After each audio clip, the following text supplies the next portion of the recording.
faithfully bringing value and insights from great books worldwide. Hi, this is Sally with Book Insights. Today, we're diving into the book Crazy Economics. But first, let me share a bizarre art world story. In October 2018, Banksy's famous piece, Girl with Balloon, appeared at Sotheby's Contemporary Art Evening Auction. After intense phone bidding, it sold for around 9.31 million renminbi. But just as everyone cheered, something totally unexpected happened. Suddenly, an alarm blared from the frame. The painting slid down slowly, and a shredder inside cut it to shreds. Later, Banksy admitted on social media that he'd installed the shredder years ago as a precaution. And one day, his work might be auctioned. Surprisingly, the mystery buyer insisted on buying the shredded piece at full price.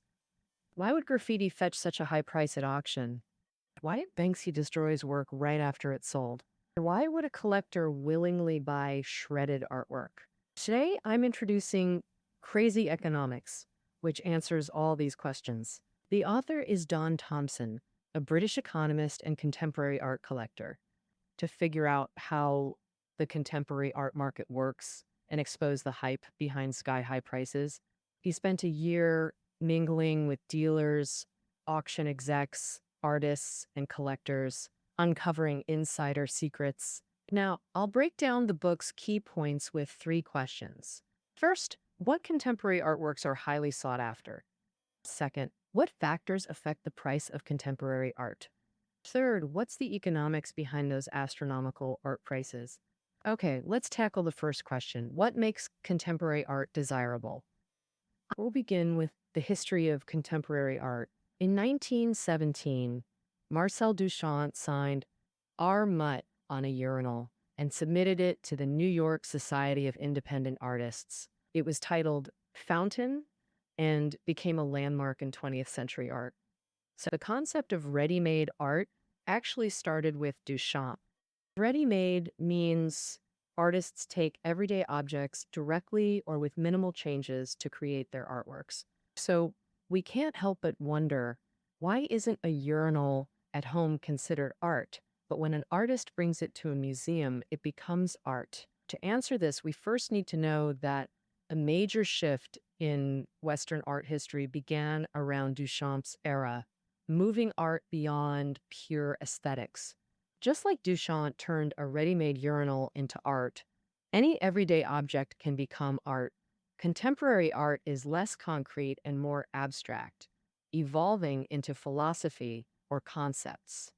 That's exactly why many folks say they don't get contemporary art. Contemporary art shifts from judging beauty by the eye to interpreting the philosophical ideas artists aim to express. Da Vinci's Mona Lisa can be enjoyed by anyone, no matter their education. But after Duchamp added a mustache to the Mona Lisa, most people see it as a prank and struggle to grasp the artist's intent. How does Thompson, the author of Crazy Economics, define contemporary art? He says it's non-traditional artworks created after 1970 or pieces auctioned by major houses under the contemporary art label and similar works. Broad conceptual, any work that differs from traditional representational painting and aims to convey a concept can be called contemporary art. Put simply, contemporary art uses visuals to pass on philosophical ideas. So, what kind of contemporary artworks actually get sought after? Let's cover a real case from the book, which has the subtitle, The Knowledge That Made a Shark Worth Billions. All about this story. Damien Hirst is Britain's highest-selling contemporary artist. In January 2005, American collector Steve Cohen bought Hirst's piece, The Physical Impossibility of Death in the Mind of Someone Living, for a whopping $12 million, about 100 million RMB. This sculpture is actually a shark specimen in a huge glass tank weighing 2,000 kilograms. The shark was caught in Australia in 1991 and then shipped to Britain. Under Hirst's guidance, technicians handled it. How could anyone be willing to spend so much money on a shark? Author Thompson's answer is, in the contemporary art world, the power of branding can defeat everything.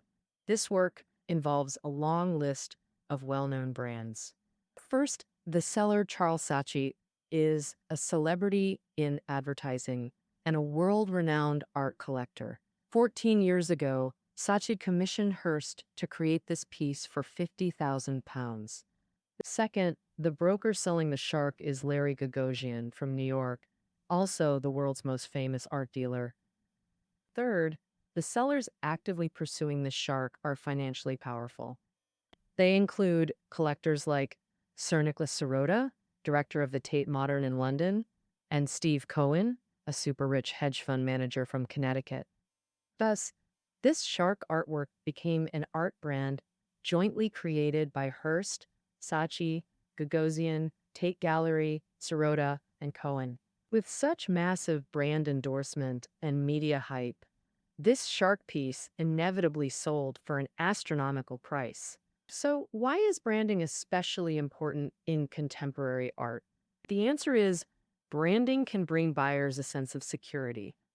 A former Sotheby's auction specialist once gave him professional advice: never underestimate buyers' insecurity about contemporary art. They need reassurance over and over again.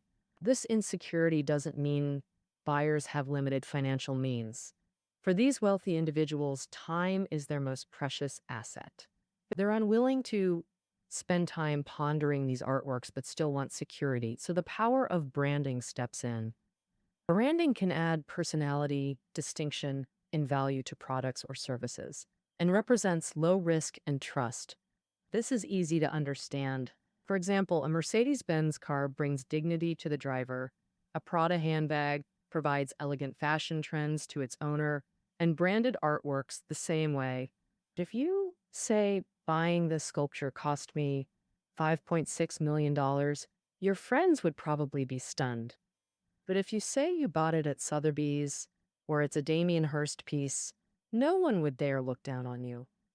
In short, in the contemporary art world, if you're not a well-known brand, you're nothing. So to be sought after in the market, artists must brand themselves. All right, now let's tackle the second question. What factors affect contemporary art prices? The first factor is obviously the artist. The more famous the artist, the higher the artwork's price. Successful branding creates brand value.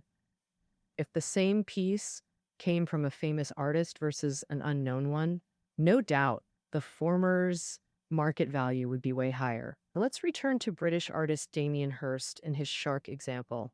Hirst once claimed his net worth at 40 was £100 million, about 940 million renminbi, equaling Picasso, Warhol, and Dali's combined worth at that age.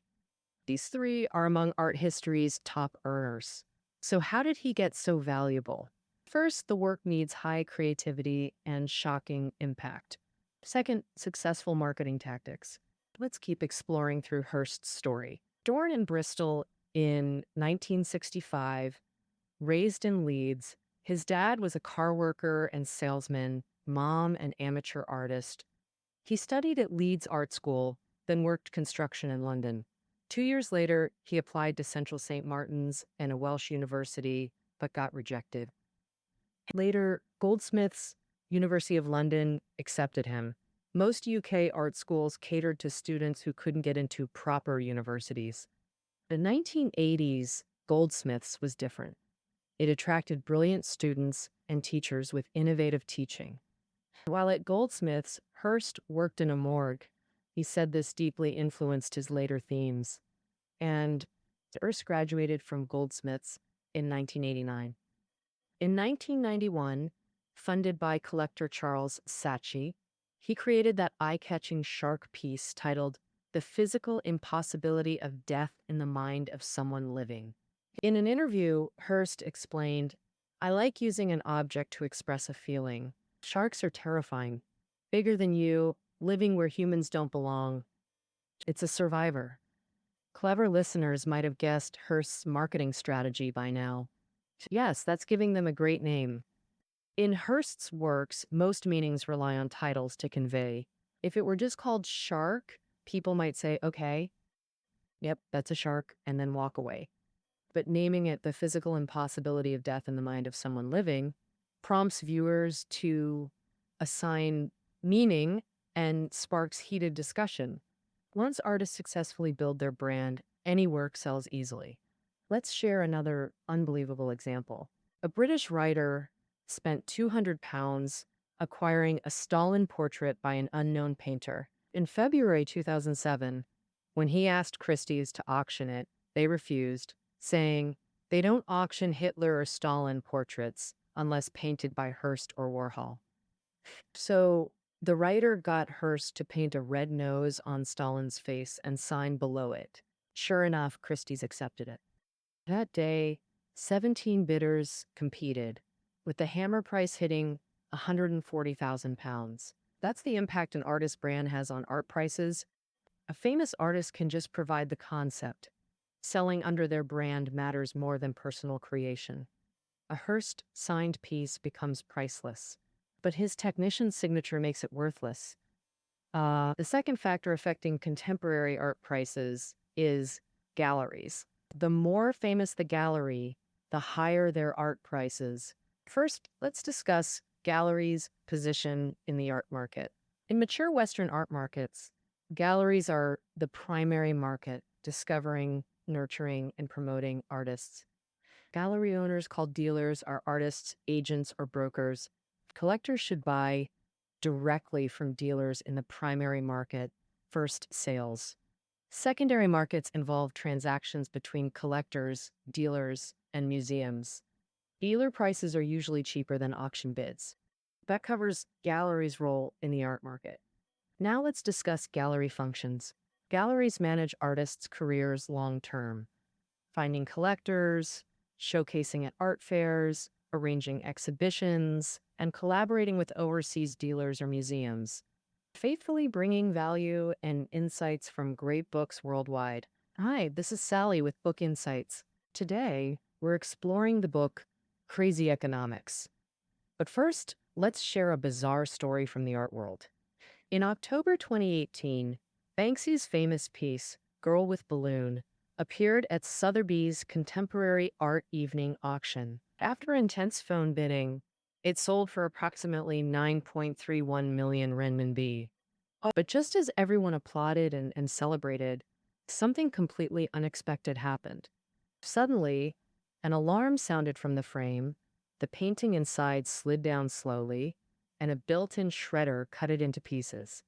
Afterwards, Banksy admitted on his social media that he had installed the shredder years ago as a precaution. One day, his work might be auctioned. Surprisingly, the mystery buyer who won the bid insisted on buying the shredded piece at the original price. Why would a graffiti piece sell for an astronomical price at auction? Why did Banksy destroy his work right after it sold? Why would a collector willingly buy artwork that's turned to scrap paper? Today, the book I'm introducing, Crazy Economics, can answer all these questions. The author is Don Thompson, a British economist and contemporary art collector. To understand how the contemporary art market operates and uncover the hype behind sky-high art prices, if you spent a year mingling with dealers, auction executives, artists, and collectors, uncovering many insider secrets. Charles Saatchi is a central figure in contemporary art. He funded Hearst to complete his shark artwork. Born into a Jewish family in Iraq, Saatchi moved to London at 4 and built a global collecting empire.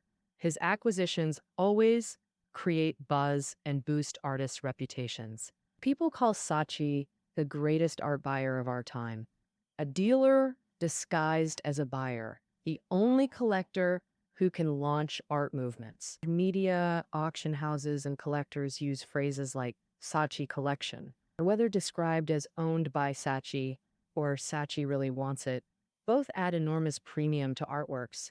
After Hearst Shark, Saatchi's most notorious steal was Mark Twain's Self, garnering insane profits. The artist used 4.5 liters of his own frozen blood to cast a self-portrait bust. Saatchi bought it for £13,000 in 1992 and resold it for 1.5 million pounds to an American collector in 2005. Saatchi's brand power and influence grant him dominance in the art market. When buying new artists' works, Saatchi often avoids dealer commissions, paying half the asking price or less. But as we said, Saatchi's value add is so high that artists and dealers gladly comply. Reportedly, when dealing directly with studios or galleries, Saatchi demands wholesale discounts. In June 2007, he visited the Royal Academy Graduate Show and bought a student's work for £4,500. James Howard's entire exhibit featured 46 digital prints. Saatchi's PR team alerted all UK news outlets. Most published the story. Just like that, Howard gained fame, and dealers started reaching out. Seeking his representation, this hype tripled the price of Saatchi's purchased work. Thompson shows through Saatchi. In contemporary art, the work itself becomes irrelevant. Just adding it to his collection or showing interest boosts value instantly. Next, let's cover the fourth factor affecting contemporary art prices: auction houses. In the art market, there are secondary markets focused on art transactions. The world's two most famous auction houses, Christie's and Sotheby's, represent status, masterpieces, and ultra-wealthy buyers. Christie's and Sotheby's created a duopoly, dominating the market like Coke versus Pepsi. For artists, auctioning there means making it. When you bid at Sotheby's, what are you hoping for? Not just winning the artwork. You want others to see you differently. Sometimes buyers bid for class and taste more than the art itself, because auctions set prices for contemporary art. By traditional valuation, most contemporary art lacks reference points. So instead of seeking opinions to estimate value, sellers use auctions to exploit bidders' competition and vanity for top prices. But only part of auctions is fully transparent. Bidder identities and reserve prices, that's opaque. All right, we've covered the four key factors: artists, galleries, collectors, and auction houses. Now, let's answer the third question. What's the economics behind sky-high art prices? Thompson says, researching the art market left him puzzled. What magic makes a shark sculpture or painting worth $12 million or $140 million, not $250,000? Thompson points to the ratchet effect in economics as the driving mechanism. And a mechanical ratchet only turns one way. It can't reverse. Economists use it for consumption that only goes up, never down. A labor market example helps understand this effect. Imagine if boards raise CEO pay to the top 25%, could they later cut it? Would CEOs accept? Faithfully bringing value and insights from great books worldwide. Hi, this is Sally with Book Insights. Today, we're diving into the book Crazy Economics. But first, let me share a bizarre art world story. In October 2018, Banksy's famous piece, Girl with Balloon, appeared at Sotheby's Contemporary Art Evening auction. After intense phone bidding, it sold for around 9.31 million renminbi. But just as everyone cheered, something totally unexpected happened. Suddenly, an alarm blared from the frame. The painting slid down slowly, and a shredder inside cut it to shreds. Later, Banksy admitted on social media that he'd installed the shredder years ago as a precaution. One day, his work might be auctioned. Surprisingly, the mystery buyer insisted on buying the shredded piece at full price. Why would graffiti fetch such a high price at auction? Why did Banksy destroy his work right after it sold? Why would a collector willingly buy shredded artwork? Today, I'm introducing Crazy Economics, which answers all these questions. The author is Don Thompson, a British economist and contemporary art collector. To figure out how the contemporary art market works and expose the hype behind sky-high prices. He spent a year mingling with dealers, auction executives, artists, and collectors, uncovering many insider secrets. Now, I'll break down the book's key points with 3 questions. First, what contemporary artworks are highly sought after? According to the author, the art market is booming rapidly, but visual culture is shrinking. Abstract concepts now dominate over tangible objects. The artist's name matters more than ever.